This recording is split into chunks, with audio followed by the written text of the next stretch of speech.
ఏమైందమ్మా? బట్టలు ఎందుకు సర్దుతున్నావు? ఎటెళ్తున్నావు?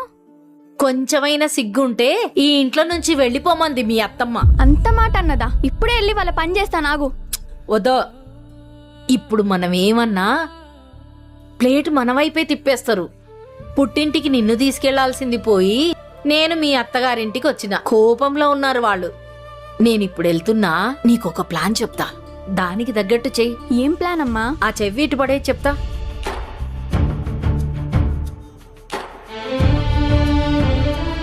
అర్థమైందా? పర్ఫెక్ట్ గా అర్థమైందమ్మా. నువ్వు చెప్పింది చెప్పినట్టుగా చేసి ఈ ఇంట్లో మంచి బాంబు పెట్టేస్తాలి. నువ్వు టెన్షన్ పడకుండా హ్యాపీగా వెళ్ళిపో.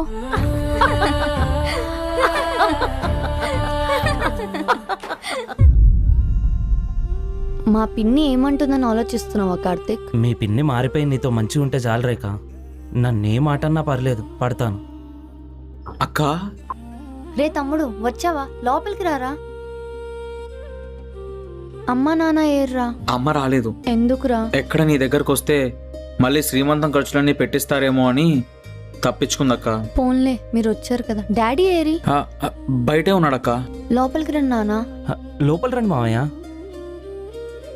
నమస్తే మామయ్య. నమస్తే బాబు, బాగున్నావా? బాగున్నాను మామయ్య. నీతో కొంచెం మాట్లాడాలి బాబు, బయటికి వెళ్దామా? ఏమైంది డాడీ? ఏమి లేదమ్మా, చిన్న మ్యాటరే. తమ్ముడితో మాట్లాడుతుండు, నేను ఇప్పుడే వచ్చేస్తా. పదాలుడు దా.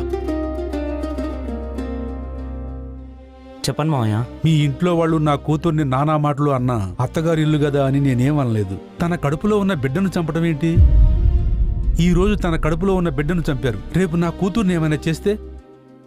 నేనిప్పుడు చెప్పేదానికి నువ్వు ఏ డిసిషన్ తీసుకుంటావో నాకు తెలియదు కార్తీక్. నేను మాత్రం ఫిక్స్ అయిపోయా. మీ ఇంట్లో వాళ్ళ మీద, ముఖ్యంగా మీ వదిన మీద నేను కేసు ఫైల్ చేద్దాం అనుకుంటున్నా. ఇప్పుడు కూడా నీ ఆన్సర్ కోసం రాలేదు నేను. ముందు నీకు చెప్పి చేయడం కరెక్ట్ అని చెప్తున్నాను అంతే.